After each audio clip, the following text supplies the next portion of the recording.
Eritrea's army is the backbone of the nation, a force that not only protects its borders but also shapes the very identity of its people. The military is deeply woven into the fabric of Eritrean society, representing unity, resilience, and the sacrifices made for freedom. This formidable institution was born from a 30-year struggle for independence, a conflict that demanded extraordinary endurance and collective willpower. The memories of that hard-fought liberation still echo in the hearts of Eritreans today, reminding them of the price paid for sovereignty. Mandatory national service, introduced as a temporary measure, has become a permanent fixture in Eritrean life. For many, it is a rite of passage, but critics argue it amounts to perpetual mobilization, blurring the line between service and sacrifice. As a result, countless young Eritreans face the prospect of a lifetime of state labor, with limited opportunities for personal advancement. This reality has quietly fueled an exodus, as many seek freedom and a future beyond the nation's borders. The government, however, points to persistent regional threats, such as the long-standing border war with Ethiopia and ongoing instability in the Horn of Africa, to justify maintaining a large, ever-ready army. Security, they argue, is non-negotiable. In 2024, new directives called up reservists from across the country, reinforcing the narrative of a nation that must always remain vigilant. This constant state of readiness is seen as essential for survival in a volatile region. Eritrea sees itself as a survivor, not an aggressor. The soldier stands as a symbol of the country's enduring struggle, embodying both the hardships and the hopes of its people. This perspective shapes Eritrea's society and foreign policy, ensuring that its sovereignty is fiercely protected and that the spirit of resistance remains at the heart of the nation's identity. Eritrea's Red Sea coastline stretches for over 1,200 kilometers, making it one of the most significant maritime frontiers in Africa. This coastline is not just a geographical feature, it's a strategic asset, vital for global trade and regional security. The Red Sea is a major artery for international shipping, connecting Europe, Asia, and Africa. Every year, thousands of vessels pass through these waters, carrying goods, oil, and resources that fuel economies around the world. Eritrea's position along this route gives it a unique influence over maritime traffic and trade flows. Ports like Massawa and Assab are more than just economic hubs. They are lifelines for Eritrea's economy and powerful symbols of national sovereignty. These ports handle imports and exports, support local industries, and provide jobs for thousands of Eritreans. Their strategic location has made them coveted assets throughout history, drawing the attention of empires and modern powers alike. Control over this coastline is non-negotiable for Eritrea. It is a hard-won prize of liberation, a testament to the sacrifices made during the struggle for independence. The coast is not just a border. It is a symbol of freedom and self-determination, fiercely protected by the nation's people and military. Global powers, recognizing the strategic value of these ports, have long eyed Eritrea's coastline for both military and economic advantages. The Red Sea's proximity to the Suez Canal and the Arabian Peninsula makes it a focal point for international competition, with foreign navies and corporations seeking access and influence. Eritrea's government has consistently resisted foreign military presence, determined to maintain full control over its territory and resources. This stance is rooted in a deep sense of national pride and a desire to safeguard the country's hard-earned independence from external interference. Coastal defense is a top priority for Eritrea. The nation invests in surveillance, radar systems, and coastal artillery to ensure that no foreign power can impose its will or threaten its sovereignty. Vigilance along the shoreline is constant, reflecting the government's commitment to security. Eritrea's firm stance makes it a challenging yet valuable partner for those who respect its sovereignty. Diplomatic engagement is possible, but only on Eritrea's terms, with respect for its independence and control over its own affairs. The ports are a source of national pride and constant vigilance. Eritreans see them as both economic engines and symbols of resilience, guarded carefully against the ambitions of larger nations seeking to expand their influence. Eritrea's message to the world is clear. Its coastline is not for sale or lease, without the explicit consent of its people and government. The Red Sea frontier remains a line in the sand, one that Eritrea is determined to defend at all costs. Ethiopia's claim to sea access in 2023 alarmed Eritrea, seen as a threat to its territory. Eritrea's response was firm. Its sovereignty and coastline are non-negotiable. By March 2024, Ethiopia's military buildup near Eritrea's border escalated tensions. Eritrea fortified its border, preparing for a worst-case scenario. The suspension of Ethiopian Airlines flights signaled a deteriorating relationship.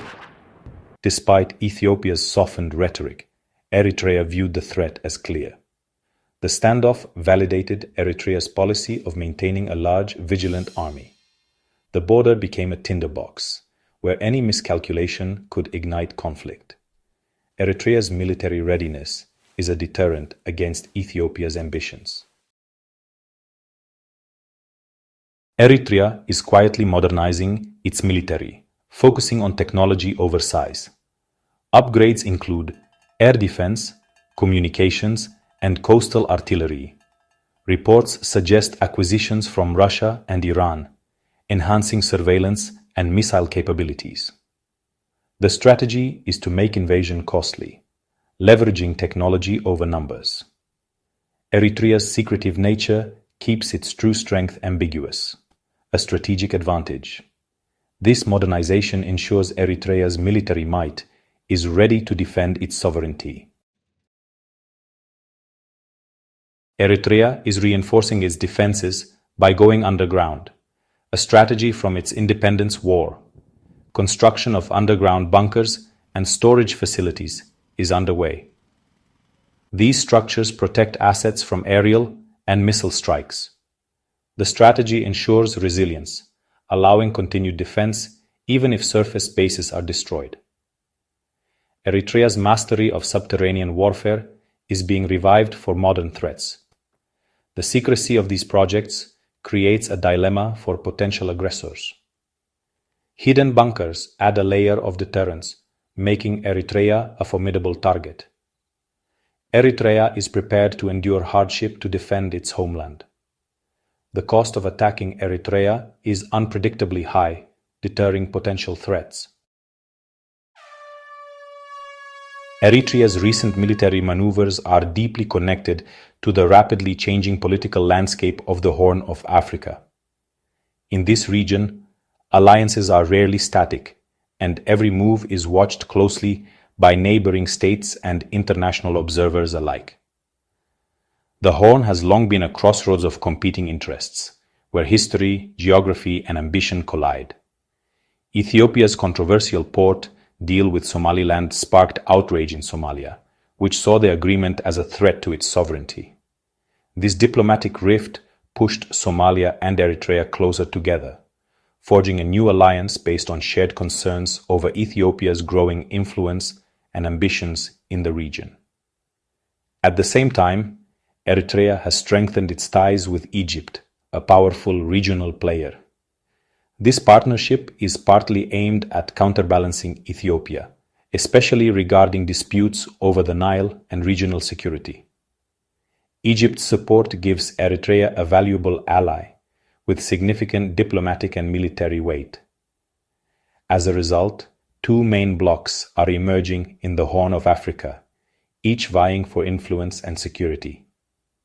These shifting alliances have created a volatile and unpredictable environment, where old rivalries are reignited and new partnerships are tested.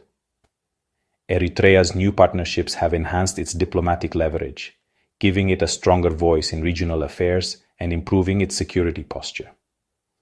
These relationships allow Eritrea to negotiate from a position of greater strength, both politically and militarily. Yet, Eritrea's fate remains closely tied to the unpredictable politics of its allies. Any shift in these alliances could have dramatic consequences, making the country's future uncertain and dependent on the stability of its partners. For Eritrea, these alliances are not just about power. They are essential for survival. By working closely with regional partners, Eritrea ensures it is not left to face threats alone and can respond collectively to any emerging challenges. However, the deepening polarization in the region makes lasting peace elusive. Every diplomatic or military move is met with suspicion, and trust is in short supply, making negotiations and conflict resolution even more difficult. Eritrea's strategy is to carefully navigate these treacherous waters, both literally and figuratively, seeking to avoid isolation while maintaining its independence in a region where alliances can shift overnight. Within Ethiopia, the Tigray region's dynamics impact Eritrea. The TPLF, once Eritrea's enemy, has split, with a hardline faction aligning with Eritrea. This alliance is based on a shared enemy, Ethiopia's federal government. A new road from Tigray to Eritrea signals a strategic corridor. Eritrea gains a buffer and potential second front against Ethiopia. Ethiopia's revocation of the TPLF's status strengthens the hardline faction. Tigrayan forces remain a formidable power, potentially tipping the regional balance. Eritrea's tensions with Ethiopia unfold amid regional instability. Sudan's civil war and Somalia's fragility add to the volatile environment. Ethiopia faces insurgencies and unrest, weakening its national army. The standoff between Eritrea and Ethiopia threatens the entire region. International calls for de-escalation have limited influence. A conflict could draw in allies, leading to catastrophic consequences. The risk of a wider regional war is real, with immense human suffering. Eritrea's military posture is a deterrent, but the situation remains precarious.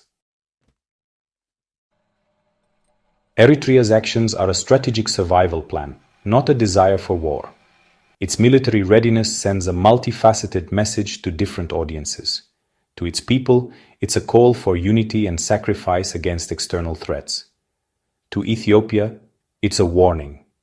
Sea access by force will be costly. To the world, it's a declaration of independence, not a pawn in geopolitical games. Eritrea's self-reliance makes it a difficult but resilient actor. Its silent actions have the potential to reshape the Horn of Africa's future. Eritrea remains vigilant, prepared for any challenge to its sovereignty.